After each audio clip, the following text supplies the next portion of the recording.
The blood on her hands was not her own, but it might as well have been because watching her father die in that dusty San Antonio street in the spring of 1878 had torn something vital right out of her chest. And now Marianne Fletcher stood at the edge of the Broken Star Ranch with nothing but a letter of introduction, a carpetbag full of grief, and the desperate hope that this sprawling stretch of Texas grassland might offer her something resembling a future. The ranch house sat low against the horizon, weathered wood silvered by sun and wind, surrounded by corrals where horses moved like liquid grace, their coats gleaming copper and gold in the late afternoon light. Marianne had traveled 3 days by stage from San Antonio, her father's blood barely washed from beneath her fingernails, the memory of the gunshot still echoing in her ears every time she closed her eyes. He had been a doctor, her father, caught in the crossfire between two drunken cowboys outside a saloon, and he had died holding her hand, telling her to go to his old friend Thomas Whitmore, who owned a horse ranch west of Austin and who might give her work, might give her a place to belong. She clutched the letter now, her fingers trembling slightly as a tall man emerged from the largest barn, his silhouette sharp against the sun. He moved with the kind of easy confidence that came from knowing every inch of the land beneath his boots. And as he drew closer, Marianne could see he was younger than she expected, perhaps 28 or 29, with dark hair that curled slightly at his collar and eyes the color of storm clouds gathering over distant hills. "Can I help you, miss?" His voice was low and careful, the way a man might speak to a skittish horse, and Marianne realized she must look half wild standing there with dust on her black traveling dress and exhaustion carved into every line of her face. "I am looking for Thomas Whitmore," she said, and her voice came out steadier than she felt. "I have a letter from Dr. Jonathan Fletcher of San Antonio." Something shifted in the man's expression, a softening around his mouth that might have been sympathy or might have been recognition. "Thomas Whitmore was my father," he said quietly. "He passed 2 winters ago. I am Nathaniel Whitmore. This is my ranch now." The words hit Marianne like a physical blow, and she felt her knees weaken, felt the last thread of hope she had been clutching start to fray and snap. She had nowhere else to go, no family left in the world, no prospects beyond this single letter of introduction to a dead man. "I see," she managed, though she did not see it all, though everything was blurring at the edges, and she wondered distantly if she might simply fall down right there in the dirt and never get up again.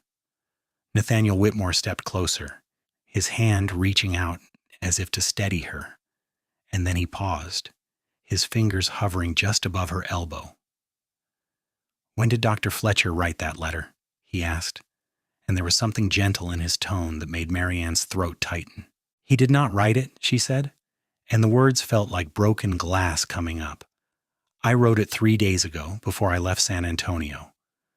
My father spoke of your father often, said they served together in the war, said Thomas Whitmore was the best man he ever knew. My father died last week. He was shot in the street, and I have no one else, nowhere else to go." She had not meant to say so much, had not meant to lay her desperation bare like that, but exhaustion and grief had stripped away her defenses, and now she stood there waiting for this stranger to turn her away, to tell her there was nothing for her here. Instead, Nathaniel Whitmore took the letter from her hand, unfolded it carefully, and read the words she had written in her careful script, explaining who she was, what had happened, asking for any work that might be available, promising she was strong and capable and willing to do whatever was needed. When he looked up, his gray eyes were steady on hers. "My father spoke of Dr. Fletcher often, too," he said. "He said your father saved his life at Shiloh, pulled him out of the mud, and patched him up when he should have bled out in that field. I never got a chance to thank him for that. The least I can do is offer his daughter a place here if you want it." Marianne felt something loosen in her chest, felt air rush back into her lungs. "I can work," she said quickly. "I can cook, clean, mend clothes. My father taught me about herbs and medicines. I can help with injuries, with sick animals. I will earn my keep." Nathaniel folded the letter and handed it back to her. "I do not doubt that," he said. But right now, you look like you're about to fall over. Come on, let me show you to the house. You can meet Rosa, our housekeeper. She will get you settled, and we can talk about everything else tomorrow." He picked up her carpet bag before she could protest, and Marianne found herself following him across the dusty yard toward the ranch house, her legs moving on instinct while her mind struggled to catch up with the sudden turn her life had taken. She had expected rejection, had braced herself for it, and this unexpected kindness left her feeling unsteady, as if the ground beneath her feet had shifted without warning. The house was larger inside than it looked from outside, with wide planked floors and whitewashed walls and windows that let in the golden afternoon light. A woman emerged from what must have been the kitchen, round-faced and warm-eyed, her dark hair streaked with silver and pulled back in a practical bun. "Rosa, this is Miss Marianne Fletcher," Nathaniel said. "She is going to be staying with us. Can you set her up in the blue room upstairs?" Rosa's eyes moved quickly between them, reading something in Nathaniel's expression that made her nod immediately. "Of course," she said, her voice carrying the soft lilt of Spanish beneath the English words. "Come, Mija. You look exhausted. Let me get you settled." Marianne wanted to protest, to insist she could work right away, but the warmth in Rosa's voice and the bone-deep weariness in her own body made resistance impossible. She let herself be led upstairs to a small, clean room with blue curtains and a bed covered in a wedding ring quilt, and when Rosa left her alone, promising to bring up hot water and something to eat, Marianne sat down on the edge of that bed and finally let herself cry. She cried for her father, for the sudden violence that had stolen him away. She cried for the life she had lost, the comfortable house in San Antonio, the certainty of her place in the world. She cried from exhaustion and fear and the overwhelming relief of having found shelter when she had been so sure she would end up alone and desperate on some unfamiliar street. When the tears finally stopped, she felt hollowed out but somehow lighter, as if some of the weight she had been carrying had been washed away with the salt water on her cheeks. Rosa returned with a basin of warm water and a plate of cornbread and beans, and she did not comment on Marianne's red eyes, just patted her shoulder gently and told her to rest, told her tomorrow would be soon enough for everything else. Marianne washed her face and hands, ate the simple meal that tasted better than anything she could remember, and then lay down on that soft bed still fully dressed, intending to rest for just a moment. She fell asleep between one breath and the next, dropping down into darkness so complete it felt like mercy. She woke to golden light streaming through the blue curtains and the sound of horses whinnying in the corrals outside. For a moment she could not remember where she was, and then it all came rushing back. Her father's death, the journey west, Nathaniel Whitmore's unexpected kindness. She sat up quickly, disoriented by the realization that she had slept through the entire evening and night, and scrambled to make herself presentable, smoothing her wrinkled dress and pinning up her blonde hair as best she could without a proper mirror. Downstairs she found Rosa in the kitchen, already working on breakfast, and the older woman smiled at her without judgment. "You needed the sleep," she said simply. "Sit down. I will bring you coffee." "I should be helping you," Marianne protested, but Rosa waved her toward a chair at the large wooden table. "Today you are a guest," Rosa said firmly. "Tomorrow, we will see about making you useful." The coffee was strong and black, and exactly what Marianne needed. She was halfway through her second cup when Nathaniel came in from outside, his shirt already dusty from morning work, his hair damp as if he had dunked his head in the horse trough. He nodded to her, poured himself coffee, and sat down across the table. "How are you feeling?" he asked, and the question seemed genuine, not just polite conversation. "Better," Marianne admitted. "More human. I apologize for falling apart on you yesterday." "You did not fall apart," Nathaniel said. "You had just traveled 3 days after burying your father. I would have been more worried if you had not shown some strain." Rosa set plates of eggs and bacon in front of them, and for a few minutes they ate in comfortable silence. Marianne found herself studying Nathaniel in the morning light, noticing things she had been too overwhelmed to register yesterday. The calluses on his hands, The fine lines at the corners of his eyes from squinting into the sun, the way he moved with unconscious grace, as if his body and the space around him existed in perfect understanding. "Tell me about the ranch," she said finally, because she needed to understand this place that was going to be her home, at least for now. Nathaniel leaned back in his chair, cradling his coffee cup. "The Broken Star has been in my family for 20 years, he said. "My father started it after the war, began breeding horses for work and travel.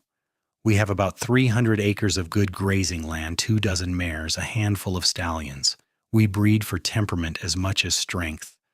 Horses that will not spook easy, that will carry a rider through anything. We sell to ranchers, to the army sometimes, to anyone who needs a mount they can trust." "It sounds like hard work," Marianne said. "It is," Nathaniel agreed. "But it is good work. There is something about watching a foal come into the world, watching it grow and learn and become something strong and beautiful. It reminds you that life keeps moving forward no matter what else happens." He paused, and something flickered across his face, there and gone too quickly for Marianne to identify. "Every foal born on this ranch looks like hope," he said quietly, almost as if speaking to himself. "My father used to say that, and I never really understood it until after he died. But he was right. New life, new possibilities. It keeps you going when things get dark." There was a weight to his words that suggested he knew about darkness, about loss, and Marianne felt an unexpected kinship with this man she barely knew. "I would like to help," she said, "with the horses, with whatever needs doing. I am stronger than I look, and I learn quickly."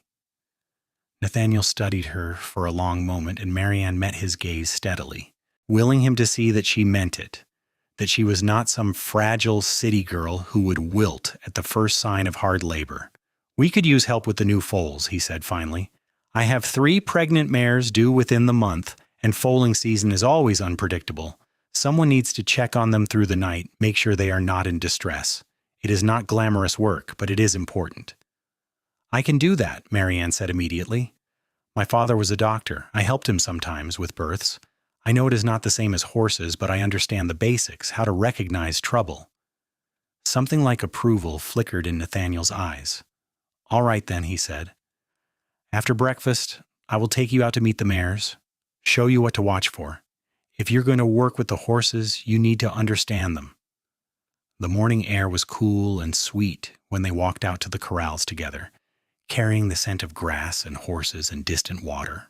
Nathaniel moved through the animals with easy familiarity, and they responded to him with trust, nosing at his pockets for treats, blowing softly against his hands. He introduced Marianne to each of the pregnant mares. Juniper, a calm bay with a white star on her forehead. Willow, a nervous chestnut who danced away from Marianne's outstretched hand. And Sage, a sturdy gray who stood still and steady while Marianne stroked her neck. "Juniper is the easiest," Nathaniel explained, running his hand along the mare's swollen belly. "She has foaled 4 times before, knows what she is doing. Willow is young. This is her first, so she will need watching closely. Sage is somewhere in between, but she is solid. Not much rattles her."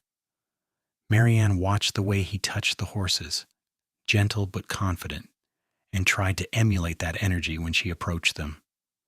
Juniper nuzzled her palm, and she felt a small thrill of connection, a sense that maybe she could belong here after all.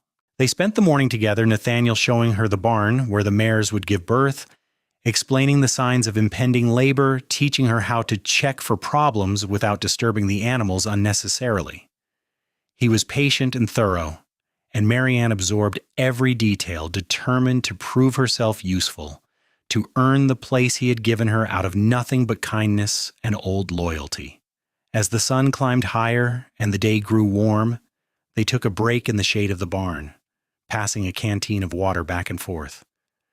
Nathaniel leaned against the weathered wood, his hat pushed back on his head, and Marianne found herself relaxing in his presence, the grief that had been crushing her chest easing slightly in the simple normalcy of work and conversation. "Can I ask you something?" she said, and Nathaniel nodded.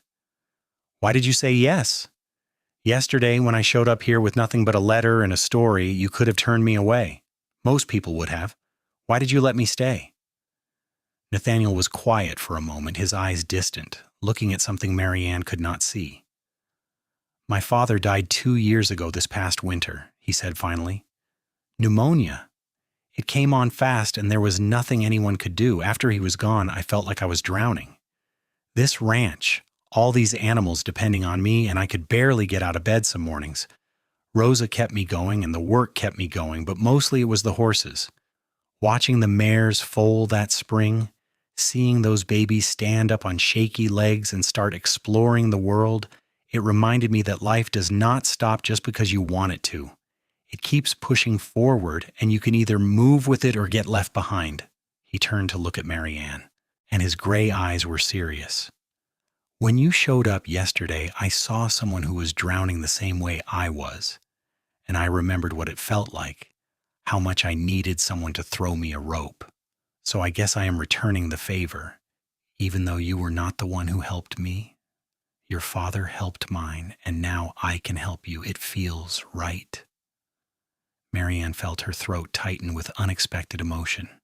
"Thank you," she said, and the words felt inadequate, too small for what she was feeling. "I will not let you down." "I know you will not," Nathaniel said, and there was something in his voice that made Marianne believe he meant it. The days fell into a rhythm after that, and Marianne threw herself into the work with an intensity that surprised even her. She rose before dawn to check on the pregnant mares, learning to recognize the subtle signs of their moods and health. She helped Rosa in the house, cooking and cleaning and mending, grateful for the older woman's patient instruction in ranch life. She worked alongside the ranch hands, 4 weather-beaten men who had initially been skeptical of her presence but gradually warmed to her when they saw she was not afraid of hard work. And she spent time with Nathaniel, more than she had expected, and found herself looking forward to those hours in a way that had nothing to do with horses or ranching. He had a quiet sense of humor that snuck up on you, and a way of seeing the world that made even ordinary things seem interesting. He told her about growing up on the ranch, about his father's dreams and struggles, about the years he had spent learning everything there was to know about horses.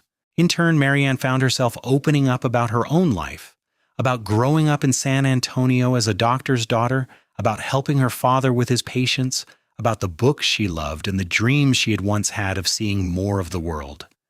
She talked about her father's death, and Nathaniel listened without trying to fix anything or offer empty platitudes, just sat with her in the grief and let it be what it was. 3 weeks after Marianne arrived at the Broken Star, Juniper went into labor just after midnight. Marianne had been checking the mares every few hours, and when she saw Juniper pacing restlessly in her stall, sides heaving, she knew it was time. She ran to wake Nathaniel, her heart pounding with excitement and nervousness, and together they returned to the barn, bringing lanterns and clean towels and all the supplies they might need. Juniper labored through the night, and Nathaniel and Marianne stayed with her, speaking in low voices, ready to intervene if necessary, but trusting the mare's instincts. Just as dawn was breaking, painting the sky pink and gold beyond the barn doors, the foal slipped into the world in a rush of fluid and membranes, and Marianne watched in awe as Juniper immediately turned to nuzzle her baby, licking it clean with long, loving strokes. The foal was a colt, dark bay like his mother, with impossibly long legs and huge liquid eyes that blinked at the world in confusion and wonder. Within 20 minutes he was struggling to his feet, wobbling and falling and trying again with single-minded determination until he finally stood, swaying but upright, and found his way to Juniper's side to nurse. Marianne felt tears streaming down her face without realizing she was crying, overwhelmed by the sheer miracle of it. The way life asserted itself so fiercely even in the middle of darkness. She looked over at Nathaniel and saw that his eyes were bright too, his expression soft with wonder. "Every foal born on this ranch looks like hope," he said quietly, repeating the words he had spoken weeks ago. And this time Marianne understood exactly what he meant. She understood that hope was not some abstract concept, but this: a baby horse standing on shaky legs, his whole life ahead of him, his mother watching over him with fierce protective love. They stood there together in the golden morning light, watching the colt nurse, and Nathaniel's hand found Marianne's, his fingers lacing through hers in a gesture that felt entirely natural, entirely right. She looked down at their joined hands, calloused from work, and then up at his face, at the way he was looking at her with something that went beyond friendship, beyond simple companionship. "You look like hope, too," he said, so softly she almost missed it. "Every single morning, when I see you out here with the horses, or in the house with Rosa, or just standing in the yard watching the sun come up, you came here broken, and I watched you put yourself back together piece by piece, and it reminded me that healing is possible, that we do not have to stay trapped in our grief forever." Marianne's breath caught in her throat, and she squeezed his hand, unable to find words for what she was feeling. 3 weeks ago, she had been drowning in loss, unable to imagine a future that held anything but pain. And now here she was, standing in a barn at dawn, watching new life take its first steps, holding hands with a man who saw her not as a burden or a charity case, but as someone valuable, someone who mattered. "I was so lost when I came here," she whispered. "I did not know if I could survive losing my father, but you gave me a place to heal, a purpose. You gave me hope when I had none left." Nathaniel turned to face her fully, his free hand coming up to cup her cheek, his thumb brushing away the tears on her skin. "You gave yourself that," he said. "I just provided the space. You did all the hard work." "We helped each other," Marianne said, and she knew it was true. She had seen the shadows lift from Nathaniel's eyes over the past weeks, had watched him smile more easily, laugh more readily. They had been healing each other without even realizing it. Two wounded people finding solace in shared work and growing affection. "Marianne," Nathaniel said, and there was a question in his voice, in the way he was looking at her, and she answered it by rising on her toes and kissing him, soft and tentative, a first kiss that tasted like salt and hope and new beginnings. He kissed her back with a gentleness that made her heart ache, his arms coming around her to pull her close, and for a long moment they stood there in the barn with Juniper and her new colt as witnesses, discovering each other in the golden morning light. When they finally pulled apart, both of them were smiling, and Nathaniel rested his forehead against hers, his breath warm on her skin. "I did not expect this," he admitted. "When you showed up here, I thought I was just helping someone in need. I did not expect to fall in love with you." "I did not expect it either," Marianne said, her heart soaring at his words. "But I am glad it happened. I am glad I found you." "We found each other," Nathaniel corrected, and he kissed her again, deeper this time, with a passion that promised more, that spoke of a future neither of them had dared to imagine. The sound of footsteps outside the barn made them spring apart, both suddenly aware that they had been standing there wrapped in each other's arms for who knew how long. Rosa appeared in the doorway, took one look at their faces and their joined hands, and smiled knowingly. "So the foal came," she said, as if that was the only interesting thing happening. "A colt?" "Yes," Nathaniel said, and his voice was slightly rough, slightly unsteady. "Strong and healthy. Juniper did beautifully." "Good," Rosa said, and her eyes sparkled with amusement. "I brought coffee and breakfast. You two have been out here all night. Come eat before you fall over." They followed her back to the house, and Marianne marveled at how everything looked different now, brighter and sharper and more vivid. The world had not changed, but she had, and the shift in perspective was dizzying and exhilarating all at once. Over the next few weeks, Marianne and Nathaniel did not speak directly about what had happened in the barn, but everything between them had changed. They found excuses to work together, their hands brushing as they passed tools or water buckets, their eyes meeting across the dinner table with private smiles that made Rosa shake her head in fond exasperation. They stole moments alone when they could, Kisses in the barn, or while checking fence lines, whispered conversations under the stars about their hopes and fears and dreams. Willow went into labor on a hot afternoon in early June, and this time the birth was harder.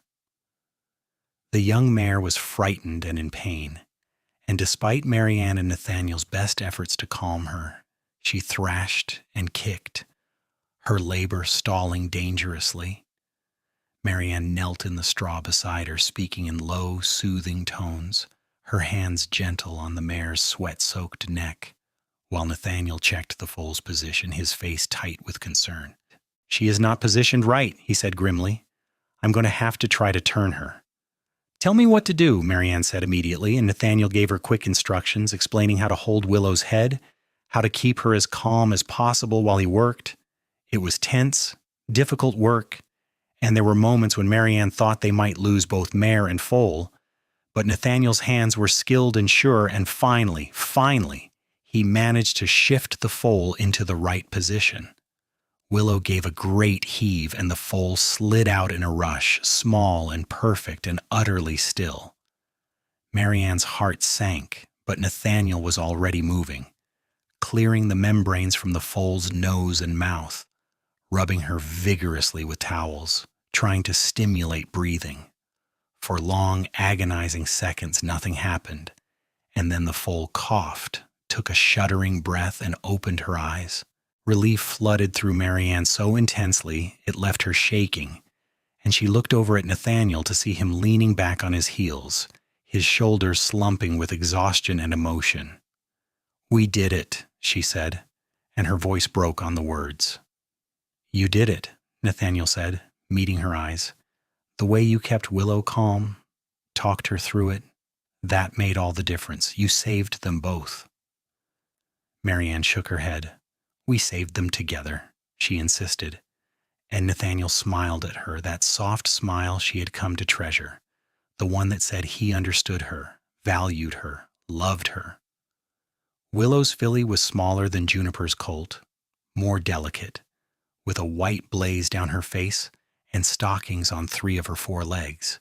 She was shaky and uncertain, but within an hour she was nursing, and Willow was nuzzling her with fierce maternal devotion, all the fear and pain of the labor forgotten in the joy of her baby. That evening, Marianne and Nathaniel sat on the porch of the ranch house, watching the sun set in a blaze of orange and purple, both of them too tired to do more than lean against each other and exist in companionable silence. Rosa brought them cold lemonade and left without a word, understanding that they needed this moment of quiet after the intensity of the day. "I keep thinking about what might have happened if you had not been here," Nathaniel said eventually. "If I had been alone with Willow, if I had not had your help keeping her calm, I might have lost them both." "But you did not," Marianne said firmly. "We did not. And that is what matters." Nathaniel turned to look at her, his gray eyes serious in the fading light. "I need to tell you something," he said, and there was a formality in his tone that made Marianne's pulse quicken. "When my father died, I thought I would spend the rest of my life alone on this ranch. I thought that was what I wanted. Just me and the horses and the work. I did not think I needed anything else. But then you showed up, and everything changed. You changed everything." He took her hand, holding it carefully, as if it were something precious and fragile. "I love you, Marianne. I think I have loved you since that first morning in the barn, watching you cry over Juniper's colt, but I was afraid to say it. Afraid it was too soon. Afraid you might not feel the same way. But after today, after almost losing Willow and her baby and seeing how you fought for them, I realized I do not want to waste any more time being afraid. Life is too short, too uncertain. I want to spend mine with you if you will have me." Marianne felt tears spilling down her cheeks again, but these were happy tears, joyful tears. "I love you too," she said, her voice trembling with emotion. "I think I started falling for you the moment you took my bag and told me I could stay, even though you had no reason to help me. You gave me a home when I had none, a purpose when I was lost, and somewhere along the way, you became my whole world. Nathaniel pulled her into his arms, kissing her with a passion and tenderness that made her dizzy, and Marianne kissed him back with everything she had, pouring all her love and gratitude and hope into the connection between them. When they finally pulled apart, both breathless and grinning, Nathaniel rested his forehead against hers. "Marry me," he said, and it was not a question, but a statement of intent, a declaration of the future he wanted. "I know it is fast. I know we have only known each other a few months, but I have never been more sure of anything in my life. Marry me, Marianne. Build a life with me here on this ranch. Help me raise horses and watch foals being born and fill this house with love and laughter the way it was meant to be filled." "Yes," Marianne said without hesitation, without doubt, because she knew with absolute certainty that this was right, that Nathaniel was the man she was meant to spend her life with. "Yes, I will marry you. I will build a life with you. I will love you for the rest of my days." They sealed the promise with another kiss, and then they sat there on the porch long into the night, talking about their future, making plans, dreaming together about all the possibilities that stretched out before them like the wide Texas sky. They were married in August, in a simple ceremony in the small church in the nearest town, with Rosa and the ranch hands as witnesses and a traveling preacher officiating. Marianne wore a dress Rosa had helped her sew, pale blue cotton with lace at the collar and cuffs, and Nathaniel wore his best suit, his dark hair slicked back and his eyes shining with happiness. When he slipped a simple gold band onto her finger and promised to love and cherish her for the rest of his life, Marianne felt something settle deep in her soul, a sense of rightness and belonging she had been searching for without even knowing it. The reception was held at the ranch, with tables set up in the yard, and food prepared by Rosa with help from neighboring ranch wives who had heard about the wedding and showed up to offer their support. There was music and dancing and toasts to the happy couple, and Marianne found herself laughing more than she had in months, whirled around the makeshift dance floor by Nathaniel, and then by each of the ranch hands in turn, welcomed into this community with open arms. As the sun set and the party wound down, Nathaniel took Marianne's hand and led her away from the crowd, out toward the corrals where the horses dozed in the warm evening air. They stood together at the fence, watching Juniper's colt and Willow's filly play together in the paddock, chasing each other in circles full of energy and joy. "I never thought I could be this happy," Marianne said softly, leaning into Nathaniel's side. "After my father died, I thought happiness was something that happened to other people, something I had lost the right to feel. But you proved me wrong. You showed me that it is possible to survive grief, to find joy again on the other side of loss." Nathaniel wrapped his arm around her waist, pulling her close. "We showed each other," he said. "You saved me just as much as I saved you, maybe more." They stood there as the stars began to emerge overhead, bright and numerous in the clear Texas sky, and Marianne thought about the journey that had brought her here, about the pain and fear and desperate hope that had driven her to the Broken Star Ranch. She thought about her father, and she sent up a silent prayer of thanks for his friendship with Thomas Whitmore, for the letter of introduction that had seemed like such a fragile lifeline but had turned out to be the beginning of everything. "Do you think they are watching us?" she asked quietly. "Your father and mine?" "I do," Nathaniel said without hesitation. "I think they are together somewhere, probably playing cards and congratulating themselves on how things turned out. My father loved this ranch, but he always said it needed a woman's touch, someone to bring softness and warmth to balance out all the hard work and rough edges. He would have loved you." "I wish I could have met him," Marianne said. "I wish I could have thanked him for raising such a good man." "He would have said the same about your father," Nathaniel replied, "and he would have been right. You are everything good, Marianne. You are brave and kind and strong, and I am the luckiest man alive to call you my wife." Marianne turned in his arms and kissed him, slow and sweet, a kiss that promised forever. And when they finally made their way back to the ranch house, to the bedroom they would now share, she felt complete in a way she had never experienced before. Their life together fell into a rhythm that felt both exciting and comfortable, a blend of hard work and simple pleasures that filled Marianne's days with purpose and joy. She took over more responsibilities around the ranch, managing the household accounts, corresponding with buyers interested in purchasing horses, even helping Nathaniel train some of the younger animals.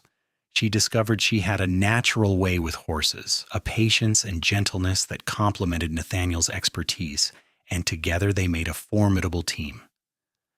Sage foaled in early September, delivering a sturdy colt with a calm temperament that reminded Marianne of his mother.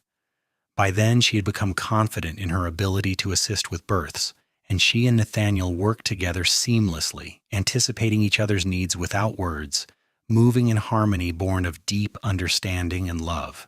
As the months passed and autumn gave way to winter, Marianne realized she had not thought about her old life in San Antonio in weeks. The pain of her father's death had not disappeared, but it had transformed into something gentler, a bittersweet ache rather than a sharp agony. She could remember him now with love and gratitude rather than overwhelming grief, could see how his death had led her to this new life, this unexpected happiness. In January, almost a year after Thomas Whitmore had died and 8 months after Marianne had arrived at the Broken Star, she discovered she was pregnant. She had suspected for a few weeks, had noticed the subtle changes in her body, the fatigue and queasiness that came in waves, but she wanted to be sure before she told Nathaniel. When her monthly courses failed to arrive for the third time, she knew. She chose to tell him on a cold, clear morning as they checked on the horses together, their breath misting in the frigid air. They stood in Juniper's stall, watching the mare nuzzle her yearling colt, and Marianne took Nathaniel's hand, her heart pounding with nervous excitement. "I have something to tell you," she said, and he turned to her immediately, his gray eyes attentive, concerned. "What is it? Are you all right?" "I am more than all right," Marianne said, smiling at his worry. "I am pregnant. We are going to have a baby." For a moment, Nathaniel just stared at her, his expression stunned, and then a grin spread across his face so wide and joyful it made Marianne laugh. He picked her up and spun her around, heedless of the cold, or the horses, or anything except his overwhelming happiness. "We are having a baby," he repeated, setting her down carefully, his hands moving to rest on her still flat stomach. "When? How long have you known?" "I think the baby will come in late summer," Marianne said. "August, maybe early September. And I have only been certain for a few days. I wanted to be sure before I told you." Nathaniel kissed her, deep and passionate and full of love, and when he pulled back, his eyes were bright with unshed tears. "You just gave me everything," he said hoarsely, "a wife I love more than life itself, and now a child. I do not know what I did to deserve this, but I swear to you, I will spend the rest of my life being worthy of it."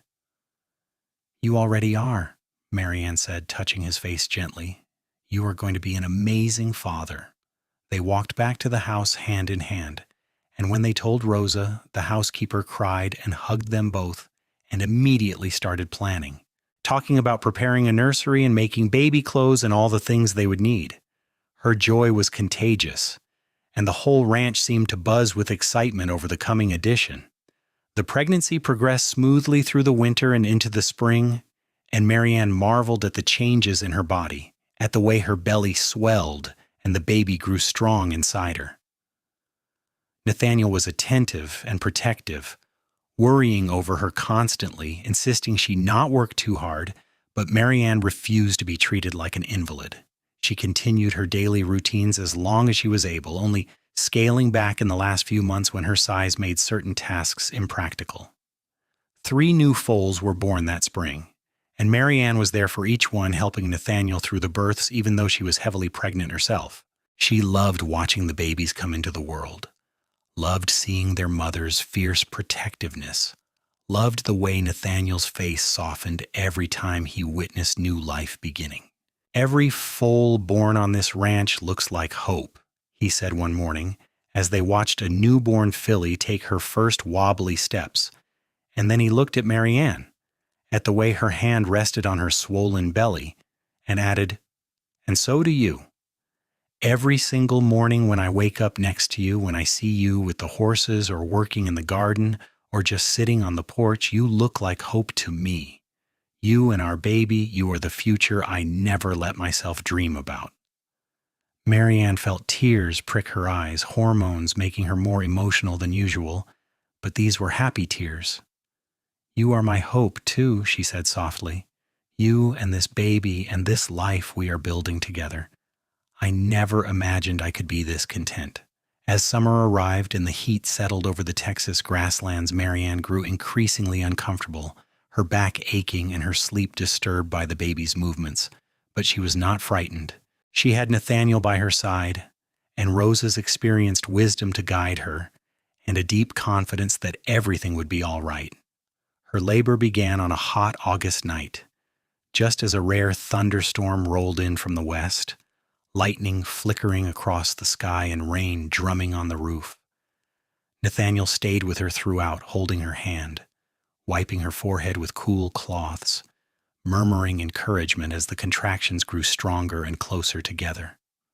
Rosa was there too, calm and capable, guiding Marianne through each stage with the assurance of someone who had delivered dozens of babies. The labor was long and hard, harder than Marianne had anticipated, and there were moments when she thought she could not do it, could not bear another contraction, could not push any more. But Nathaniel's hand was steady in hers, his voice unwavering, and she drew strength from him, from the love in his eyes and the certainty in his touch. As dawn broke and the storm passed, leaving the air clean and cool, their son entered the world with a lusty cry that made Marianne laugh through her exhaustion. Rosa placed the baby on her chest, and Marianne looked down at his small, perfect face, at his tiny fingers curling around her thumb, and felt her heart expand in ways she had not known were possible. "He is beautiful," Nathaniel breathed, his voice thick with emotion. He touched the baby's head gently, reverently, and then looked at Marianne with such love and wonder that it took her breath away. "You are amazing. You did so well." "We have a son," Marianne said, still trying to wrap her mind around it, around the reality of this small person they had created together. "What should we name him?" They had discussed names throughout the pregnancy, but had never settled on anything definite. Now, looking at their baby, Marianne knew exactly what felt right.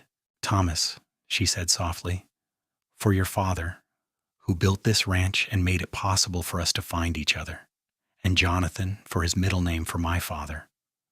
Thomas Jonathan Whitmore." Nathaniel's eyes shimmered with tears, and he nodded, unable to speak for a moment. When he finally found his voice, it was rough with emotion. "That is perfect," he said. "They would both be so proud."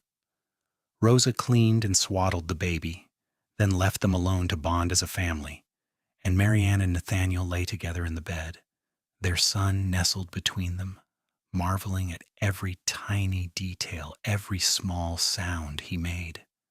"He looks like hope," Nathaniel whispered, echoing his familiar words, and Marianne smiled, understanding now on an even deeper level what he meant. How new life could carry forward the best of what came before while promising something entirely new and wonderful. The weeks after Thomas's birth were exhausting and joyful in equal measure, filled with sleepless nights and endless feedings and the steep learning curve of new parenthood. But Marianne had never been happier, watching Nathaniel with their son, seeing the tender care he took with every diaper change and every time he walked the floor with Thomas on his shoulder, singing old cowboy songs in his rumbling voice. Rosa was invaluable, taking over household duties so Marianne could rest, offering advice when asked, but mostly just providing steady, calm support.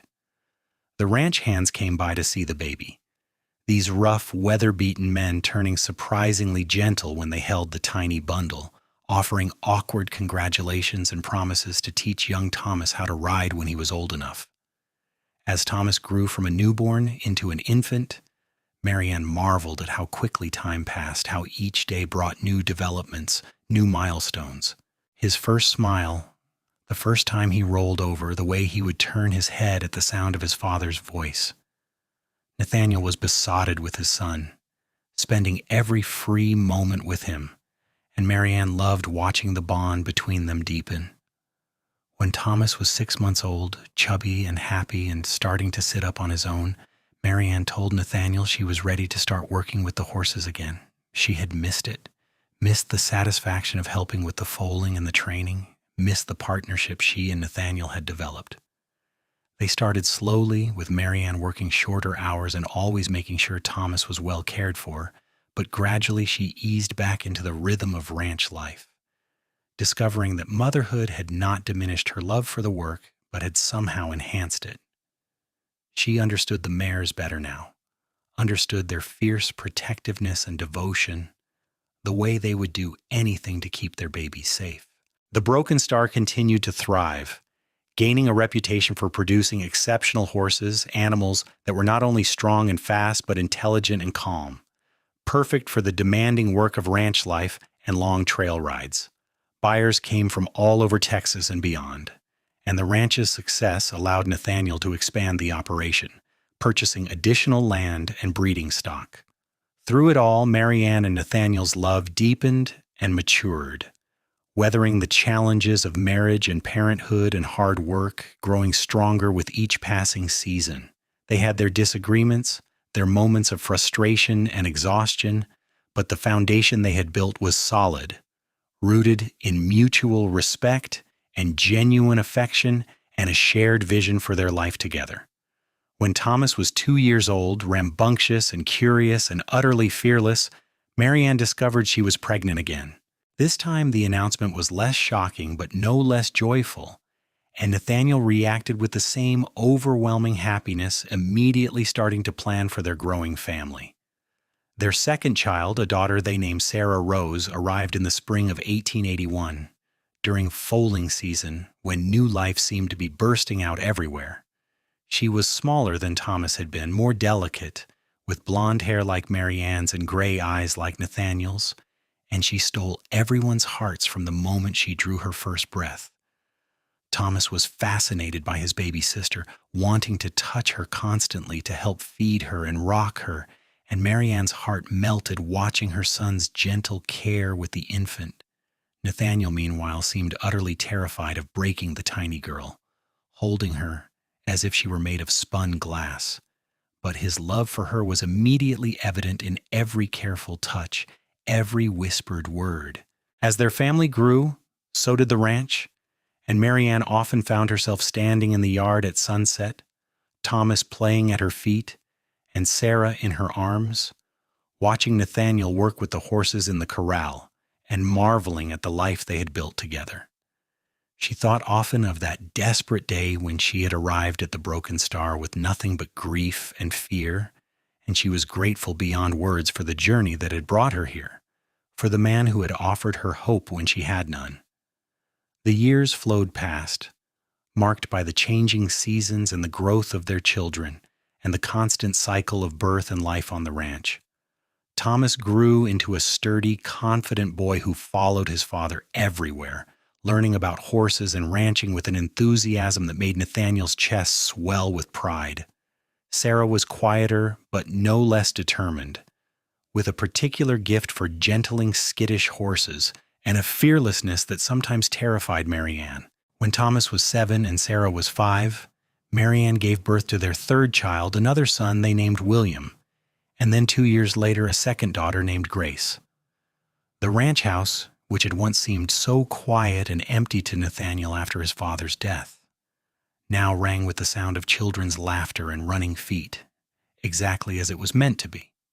Rosa aged gracefully, her hair going completely silver but her energy never flagging, and she doted on the children with the devotion of a grandmother, telling them stories of the old days and teaching them Spanish alongside their English. The ranch hands changed over the years, some moving on and new ones arriving, but the core of the operation remained constant, Nathaniel and Marianne working in partnership, building something lasting and meaningful. As the children grew older, they each found their place on the ranch. Thomas took naturally to the breeding program, learning to evaluate bloodlines and confirmation with an expertise that rivaled his father's. Sarah preferred working with the young horses, breaking and training them with a patience and intuition that was remarkable for someone so young. William was fascinated by the business side, keeping meticulous records and corresponding with buyers, while Grace, the baby, flitted between everything, helping wherever she was needed with cheerful enthusiasm. Through it all, Marianne and Nathaniel's partnership remained the heart of the operation. They still rose early to check on pregnant mares together, still stole moments alone when they could, still looked at each other across the dinner table with the same love that had brought them together all those years ago. On their 10th wedding anniversary, Nathaniel surprised Marianne by taking her on a rare trip away from the ranch, leaving the children in Rosa's capable care and riding out to a spot he had discovered years ago, a small valley with a stream running through it and wildflowers blooming in every color imaginable. They spread a blanket under a stand of cottonwood trees and ate the picnic lunch Rosa had packed.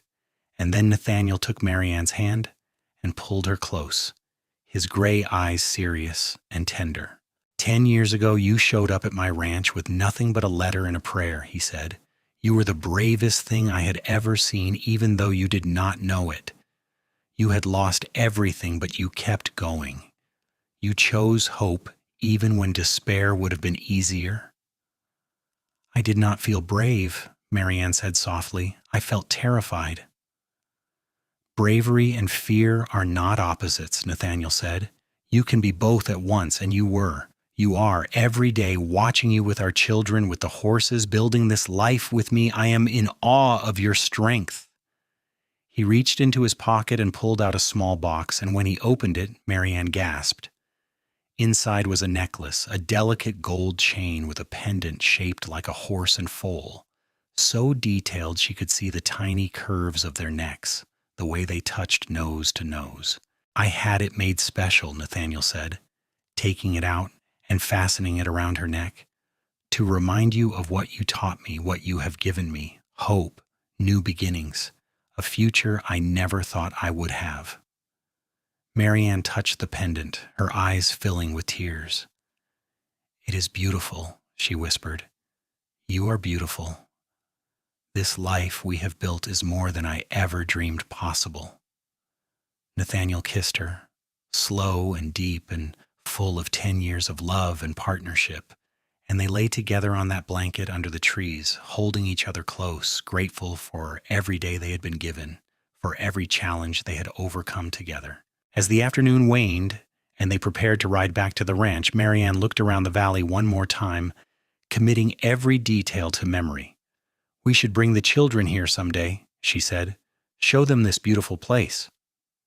We will, Nathaniel promised, helping her mount her horse.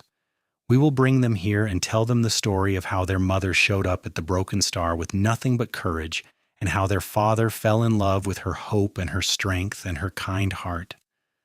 That is not how it happened, Marianne protested, laughing. You are the one who saved me. We saved each other, Nathaniel said, repeating the words that had become their truth over the years. And we will keep saving each other every day for the rest of our lives. They rode back to the ranch side by side, the sun setting in a blaze of glory ahead of them, and when they crested the final hill and saw the sprawling complex of buildings and corrals below, saw the horses in the pastures and the smoke rising from the chimney and their children running out to greet them, Marianne felt her heart swell with overwhelming love and gratitude. This was home. This was family. This was the life she had never known she wanted until the day her father died and sent her west into the unknown. And though she would always carry a piece of grief for the father she had lost, it was balanced now by the abundance of love she had found, by the man who had offered her shelter when she was lost and had ended up giving her the whole world. The years continued to pass in a blur of work and joy and the everyday challenges of running a ranch and raising a family. There were hard times, of course, droughts that tested their water supplies, illnesses that swept through the horses and required all their expertise to combat, financial pressures when buyers were scarce and money was tight. But they weathered each challenge together, Marianne and Nathaniel standing side by side, drawing strength from each other and from the family they had built. Thomas grew into a fine young man, tall and broad-shouldered like his father, with an instinctive understanding of horses that made him invaluable to the ranch's operations. When he was 20, he married a sweet-natured girl from a neighboring ranch, and Marianne watched her son pledge his life to another with tears of happiness streaming down her face, remembering her own wedding day and the leap of faith she had taken in marrying Nathaniel. Sarah remained fiercely independent, turning down several marriage proposals in favor of continuing her work with the horses. She had a particular talent for training cutting horses, animals that could separate a single cow from a herd with intelligence and precision, and buyers came from all over seeking horses she had trained. Marianne worried sometimes that Sarah was too solitary, but the girl seemed content, and Nathaniel reminded his wife that not everyone needed to follow the same path to happiness. William took over the business side of the ranch entirely, his mind for numbers and negotiation ensuring that the Broken Star remained profitable even during difficult economic times. He married young, to a practical woman who helped him manage the accounts and correspondence, and together they had 3 children in quick succession, filling the ranch with another generation of laughter and chaos. Grace, the baby, surprised everyone by developing a passion for medicine. She spent hours with Marianne learning about herbs and remedies and basic first aid, and eventually announced her intention to become a doctor. It was an ambitious dream for a woman in the 1890s, but Nathaniel and Marianne supported her fully, remembering Marianne's father and the good he had done in the world. They found a way to send her to a medical college in the East, and though it meant months of separation, they were immensely proud when she graduated and returned to Texas to set up a practice serving the scattered ranches and small towns of the region. Through it all, the Broken Star continued to thrive, its reputation growing year by year. Nathaniel and Marianne remained at its heart, though they gradually stepped back from the most physically demanding work as the years took their toll on bodies that had worked hard for decades. They trained the next generation, passed on their knowledge and expertise, ensured that everything they had built would continue long after they were gone. On a warm spring morning in 1898, 20 years after Marianne had first arrived at the ranch, she and Nathaniel walked out to the corrals together to witness the birth of a foal from one of Juniper's granddaughters. They moved more slowly now, their hair silvered, and their hands gnarled from years of work, but their steps were steady, and their fingers intertwined as they had been for 2 decades. The mare labored smoothly, and within an hour a strong colt was standing on wobbly legs, his coat a deep bay that gleamed red in the morning sun. Nathaniel and Marianne stood side by side, watching the miracle that never got old, no matter how many times they witnessed it.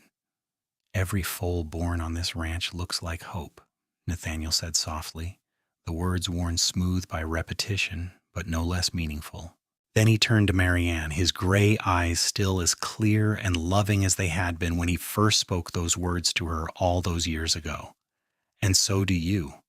Every single morning when I wake up next to you, when I see you in the garden or working with the horses or playing with our grandchildren, you look like hope to me. You have looked like hope every single day for 20 years, and you always will." Marianne felt tears slide down her cheeks, happy tears, grateful tears. "You saved my life," she said simply. "That day I showed up here, broken and lost, you gave me a reason to keep going. You gave me love and purpose and a family and a home. You gave me everything." "We gave each other everything," Nathaniel corrected gently, pulling her close. "And we still are every day. That is what love is, I think. Not some grand gesture or dramatic moment, but the daily choice to keep giving, keep hoping, keep building something together." They stood there in the morning sunshine, watching the new colt explore his world on shaky legs, and Marianne thought about the journey that had brought them to this moment.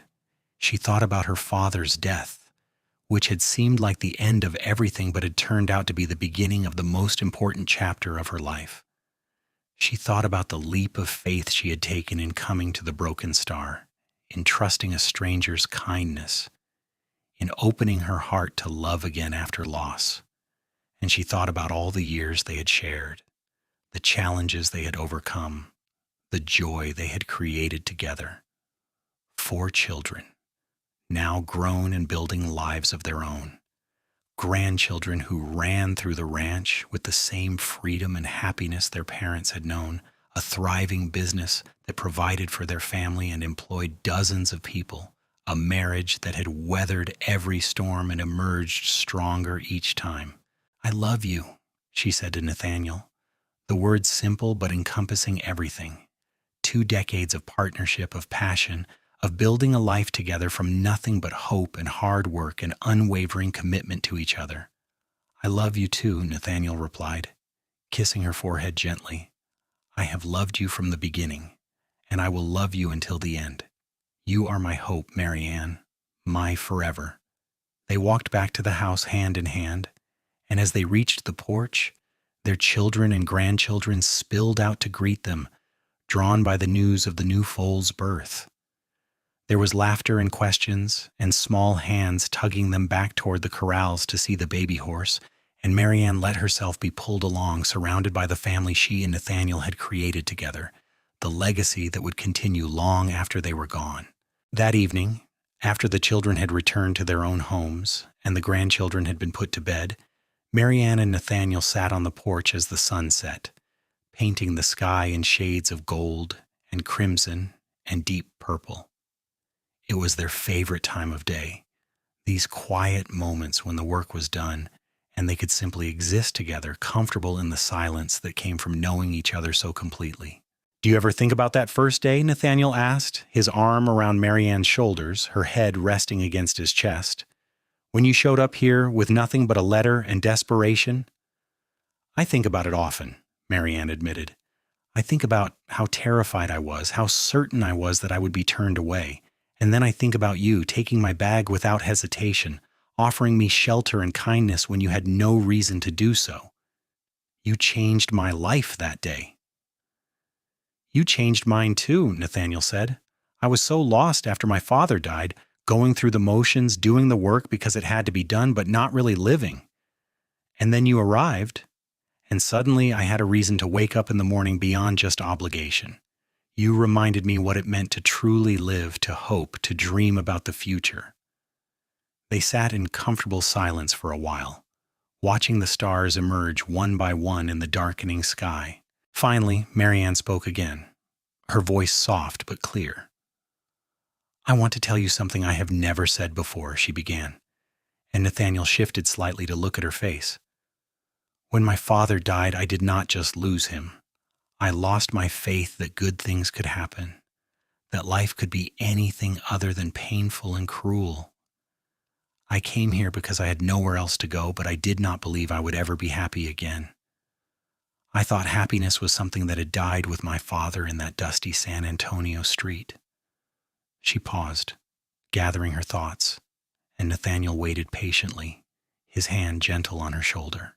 "But you proved me wrong," Marianne continued. "You showed me that happiness is not something that happens once and then disappears forever when tragedy strikes. It is something you choose every day over and over again. It is built in small moments and daily choices and the commitment to keep showing up for each other even when things are hard.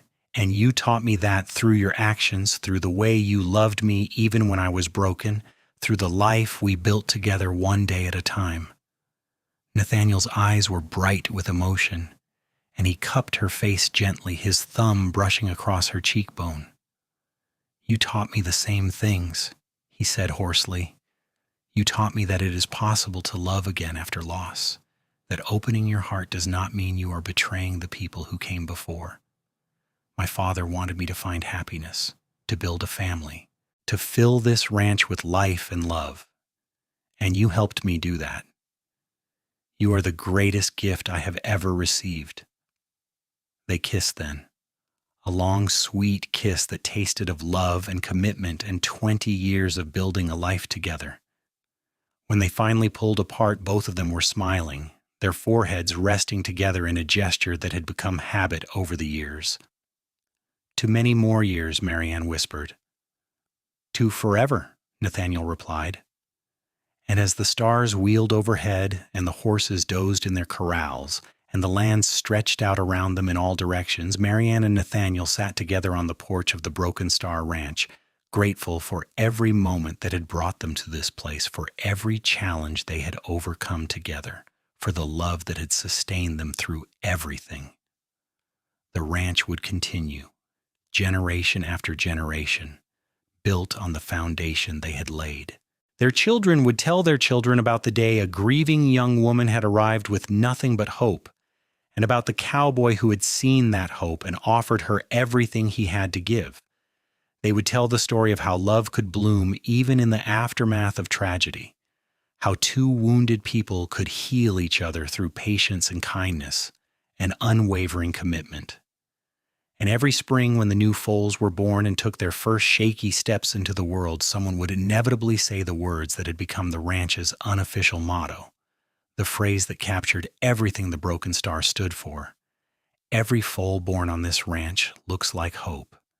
And they would remember Nathaniel Whitmore, who had first spoken those words, and Marianne Fletcher Whitmore, who had embodied them, and they would know that hope was not just a word, but a choice, a commitment, a way of moving through the world even when everything seemed dark and impossible. Hope was a woman showing up at a ranch with nowhere else to go and finding home. Hope was a man offering shelter to a stranger and discovering love. Hope was two people building a life together, day by day, year by year, through joy and sorrow and everything in between. Hope was choosing to believe in tomorrow even when today was unbearably hard. Hope was new life coming into the world on shaky legs, full of possibility and promise. Hope was a marriage built on mutual respect and genuine affection, and the willingness to keep choosing each other over and over again through every challenge life threw at them. Hope was a family gathered around a dinner table, laughing and arguing and loving each other fiercely. Hope was a legacy that would continue long after its founders were gone, built on the foundation of love and hard work and unwavering faith in the future. As Marianne and Nathaniel finally rose from the porch and made their way inside for the night, they paused at the door to look back at the ranch one more time, at the barns and corrals silhouetted against the starlit sky, at the land they had devoted their lives to cultivating and protecting. "Thank you," Marianne said softly, though she was not entirely sure who she was thanking. Nathaniel, her father, his father, God, fate, or simply the mysterious forces that had brought her to this place at exactly the right moment. "Thank you," Nathaniel echoed, understanding without explanation because after 20 years of marriage, they did not always need words to communicate. They went inside together, closing the door behind them, and the ranch settled into peaceful silence under the vast Texas sky. Tomorrow would bring new challenges, new work, new moments of joy and frustration, and everything in between. But tonight, two people who had found each other in the midst of grief and built something beautiful together rested in the home they had created, surrounded by the evidence of their love, secure in the knowledge that whatever came next, they would face it together. And in the corrals, the new foal slept beside his mother, dreaming whatever dreams young horses dream, full of potential and promise, a living embodiment of everything the Broken Star Ranch stood for, everything Marianne and Nathaniel had worked so hard to build and preserve. Every foal born on this ranch looked like hope, and every morning for the rest of their days, Marianne and Nathaniel would wake up beside each other and see that same hope reflected in their partner's eyes, renewed and reaffirmed, a promise that would carry them through whatever came next. Their love story had begun with loss and desperation, but it had transformed into something extraordinary, a partnership built on mutual respect, a family created through conscious choice and endless devotion, a legacy that would ripple forward through generations. It was not a fairy tale because fairy tales did not include the hard work and difficult moments and compromises that real love required, But it was something better than a fairy tale. It was real, earned, fought for, and cherished every single day. And as the years continued to pass and Marianne and Nathaniel grew older together, their love only deepened, becoming more essential with each passing season. They moved slower, worked less, delegated more to their capable children and grandchildren. But they still walked out to check on the horses most mornings, still sat on the porch together at sunset, still held hands across the dinner table and shared private smiles that spoke of a lifetime of memories and inside jokes and profound understanding. When Nathaniel turned 60, Marianne threw him a surprise party, inviting friends and neighbors from all over the region. And as he looked around at the crowd gathered to celebrate him, his eyes kept returning to his wife, the woman who had shown up at his ranch with nothing and had ended up giving him everything that mattered. When Marianne turned 60 a few years later, Nathaniel organized a family gathering, bringing together all their children and grandchildren for a weekend of celebration and storytelling. Grace, now a successful doctor serving communities across West Texas, stood up and gave a toast that brought tears to everyone's eyes, talking about her mother's strength and resilience, about the example she had set of choosing hope even in the darkest moments, about the love she had shown not just to her own family but to everyone she encountered. "My mother taught me that healing is not just about medicine," Grace said, her voice carrying across the gathered family. "It is about hope. It is about giving people a reason to believe tomorrow can be better than today," and she lived that truth every single day. From the moment she arrived at this ranch as a grieving young woman to right now surrounded by the family she built through sheer force of will and boundless love. Marianne cried happy tears and hugged her daughter tightly, grateful beyond words for the life she had been given, for the unexpected second chance that had come from her worst tragedy. As they entered their 70s, Marianne and Nathaniel slowed down even more, content to spend their days in quiet companionship, offering advice when asked, but mostly letting the younger generation run the ranch. They took walks together in the cool of the morning, visited with grandchildren and great-grandchildren who adored them, and reminisced about the decades they had shared. "Do you have any regrets?" Marianne asked Nathaniel one afternoon as they sat in the shade of the porch, watching their great-grandson take his first tentative rides on a gentle old mare. Nathaniel thought about it for a long moment, his weathered hand clasping hers. "None that matter," he said finally. "I wish I had known my father longer. I wish you had not had to lose yours the way you did. But I cannot regret the path that brought us together because everything that happened, good and bad, led to this. To you and me and the life we built, to our children and grandchildren and everyone who came after, how could I regret any of that?" "I feel the same way," Marianne said softly. "I would not trade a single day of our life together, not even for the chance to change the painful parts that came before, because those painful parts shaped me into someone who could appreciate this, who could value what we have."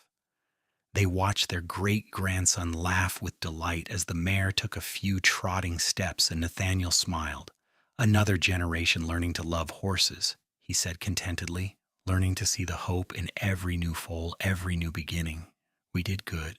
Marianne, we built something that will last." "We did," she agreed, squeezing his hand. "We did good." The seasons continued their eternal cycle, and Marianne and Nathaniel moved through them together, their steps slower but their bond unbreakable.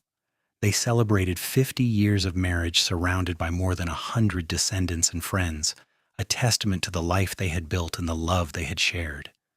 The party lasted 2 days, with food and music and stories that stretched late into the night. And through it all, Marianne and Nathaniel sat side by side, their aged hands clasped together, their eyes still finding each other across the crowd with the same love that had brought them together half a century before. When Nathaniel became ill in his 78th year, Marianne nursed him with the same devoted care she had given to everything and everyone she loved throughout her life. Grace came to help, bringing her medical expertise, but they all knew that some things could not be cured, only endured with as much grace and dignity as possible. On a warm spring morning with the windows open to let in the breeze and the sound of horses whinnying in the corrals, Nathaniel lay in the bed he had shared with Marianne for more than 50 years. His breathing labored, but his mind still clear. "Tell me again," he whispered, and Marianne leaned close to hear him. "Tell me about the foals." Marianne understood immediately, tears streaming down her face as she spoke the words he wanted to hear. "Every foal born on this ranch looks like hope," she said softly. "They come into the world on shaky legs, uncertain and vulnerable, but full of such promise. They teach us that life goes on, that beauty and possibility exist even after loss, that there is always a reason to keep going." "And you," Nathaniel said, his voice barely audible, "you looked like hope to me. From that very first day when you showed up lost and grieving, there was something in you that refused to give up, refused to let despair win. You looked like hope every single morning. You still do." "I love you," Marianne said, the words inadequate, but all she had. "I have loved you for more than 50 years, and I will love you for whatever time we have left, and I will love you after that. Every day for the rest of my life." "I love you too," Nathaniel whispered. "Thank you. For everything. For saying yes when I asked you to marry me, for building this life with me, for the children and grandchildren and all the love you brought into my world. You made my life everything I never knew I needed." He took one more breath, and then another, and then his hand went slack in hers and he was gone, slipping away as peacefully as anyone could hope for, surrounded by love and memories and everything he had built. Marianne sat with him for a long time, holding his cooling hand, her tears falling silently as she said goodbye to the man who had saved her life and then spent every day thereafter making that life worth living. Grace found her there eventually and gently led her away, and the family gathered to grieve together and celebrate a life well lived and honor the man who had been the cornerstone of everything they were.